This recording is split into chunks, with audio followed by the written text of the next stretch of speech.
Assalamu Walaikum. Hello friends, how are you? Welcome back to our new video. In this video, I am going to show you how to change SmartArt style to moderate effect in Microsoft Word. Let's get started. At first, we have to open a Word document and take a SmartArt.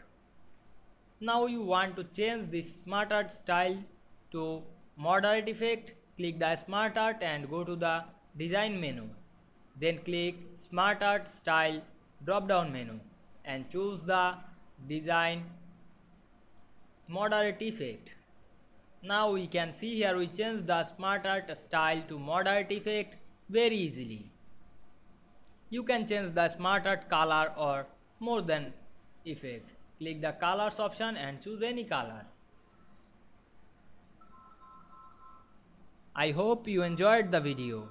Please like, comment, share and subscribe my channel. Thanks for watching.